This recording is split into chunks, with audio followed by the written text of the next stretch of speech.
Welcome to the Catastrophic Comeback Podcast with American injury lawyer Clarke Speaks, helping you find hope, purpose, and joy after a catastrophic injury.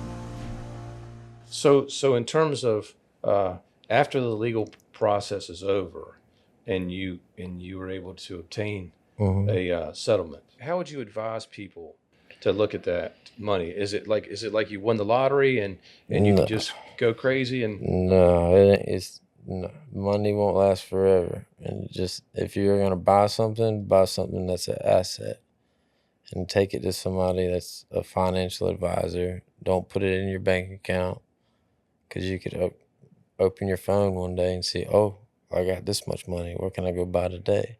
right? So if it's not in your bank account, you don't think you have it.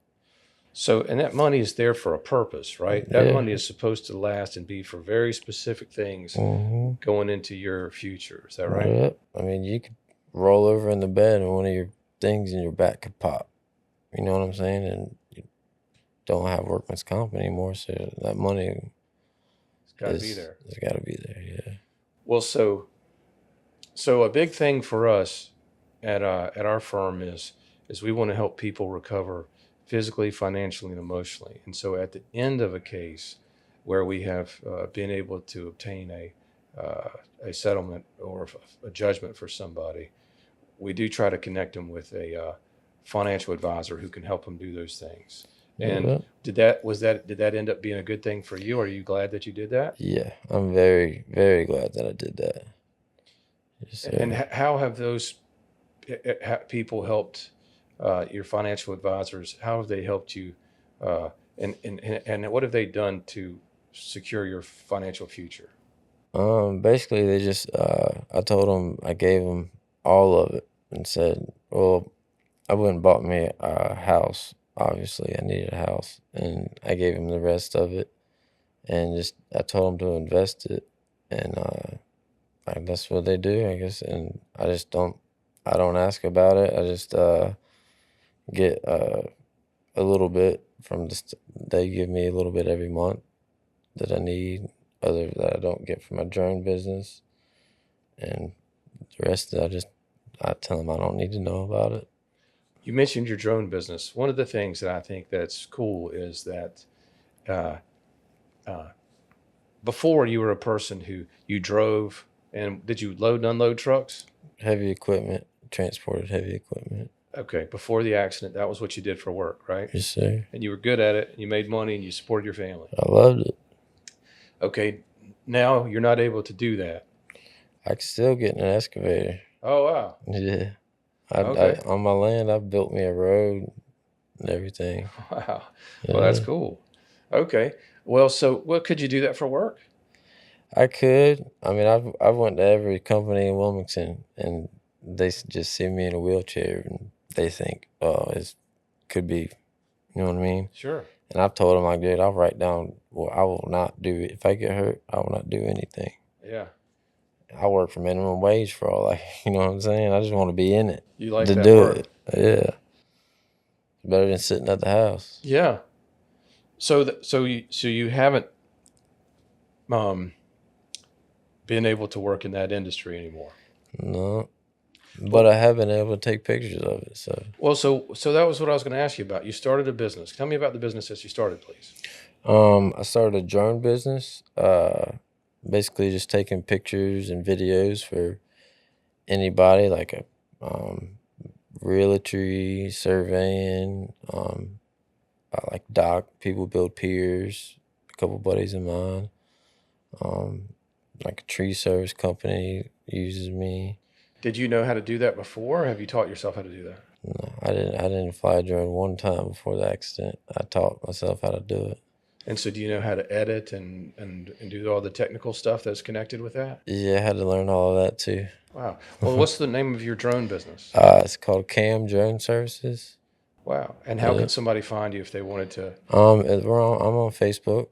Cam, Yep. C-A-M? C-A-M, Cam Drone Services. Cam Drone Services. Yes, sir. All right, great. And then, so you work with realtors, land surveyors, dock builders, those kinds of people. Anybody who needs drone footage. Yeah, I've followed a couple of my buddies on their boats. Oh yeah, it's for like Mm-hmm. fishing tournaments and Mm-hmm. those types of things. Not just for them to have a cool video of them on their boat, you know what I mean, going on sunset and stuff. You do any surf videos? Yeah, I can video anything you want video. Is that fun? It's real fun. Do you have to travel with that at all? I've had to travel one time. One job was in I think it was in right on the border of South Carolina. This guy had a big old hog farm that he wanted pictures of. And now we've talked about mindset and staying positive, and we've talked about uh, your life before and what the accident was like, and some of the dark times and some of the good times. What were some of the setbacks that you had along the way, where you were like, it was going well, and then you were like, it felt like the wind got knocked out of your sails? One time I was just it was really when I had the excavator.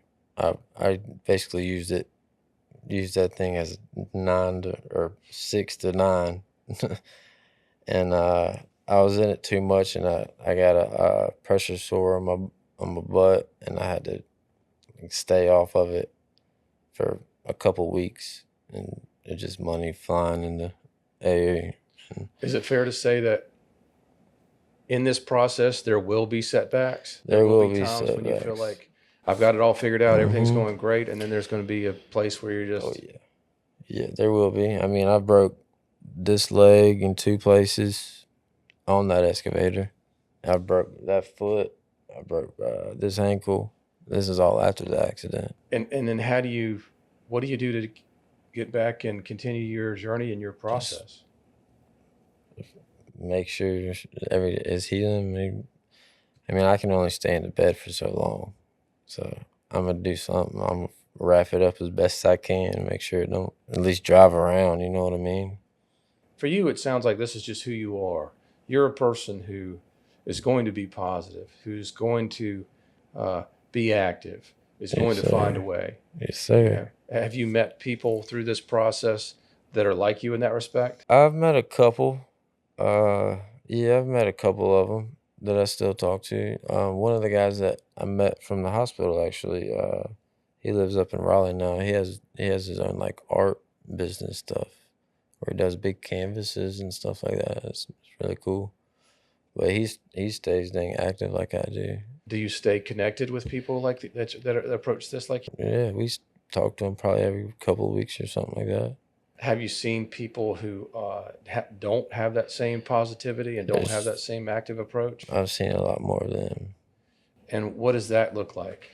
I mean, it's not good. I mean, you try to see how they're doing, and they're, oh no, I've been in bed for so and so. I'm like, well, man, you want me to come pick you up or stuff like that? And it's just, like I said, there's 2 ways to take it. You What know are what I those two mean? ways?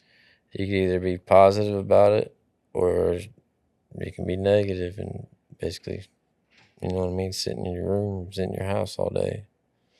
So positive is you have a positive mindset. You get up and you go.